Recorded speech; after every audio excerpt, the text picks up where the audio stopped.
Tata. না, দিনটা ছিল ফ্রাইডে।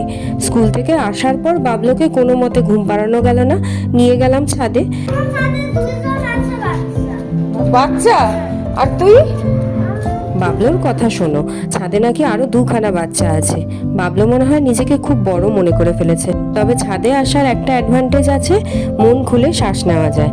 ফ্ল্যাটের লাইফস্টাইল বরাবর আমার অপছন্দের। সেখানে না আছে মাটি, আর না আছে মাথার উপর খোলা আকাশ। কে ফেলবে তুমি? আমরা রয়েছি তো, কেউ ফেলবে না, চলো। বাবলুর মধ্যে একটা ট্রমা এখনো কাজ করে। বেশ কয়েক মাস আগে কিন্তু বাবলু এই ছাদেই যে স্লাইডিংটা রয়েছে সেখান থেকে পড়ে গেছিল মানে বেশ কয়েকজন বাচ্চা মিলে খেলছিল, কেউ একজন ওকে ঠেলে ফেলে দিয়েছিল।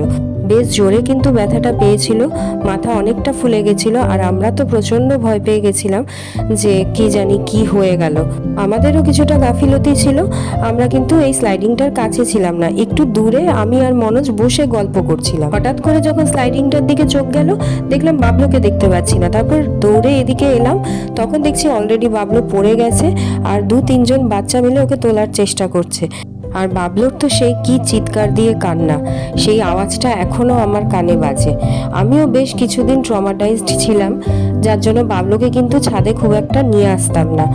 এই কয়েকদিন ধরে ভাবলাম যে না, এই ভয়টাকে আমার নিজেরও কাটানো দরকার এবং বাবলুরও কাটানো দরকার। ছাদের এই জায়গাটা আমার ভীষণ পছন্দের, তার কারণ এখান থেকে মানিকতলার যে পুরো ভিউটা আছে সেটা পাওয়া যায়।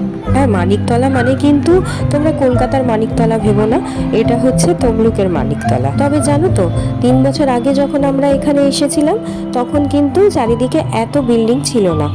আমরা আসার পর কিন্তু আমাদের চোখের সামনেই অনেক বিল্ডিং তৈরি হতে দেখলাম।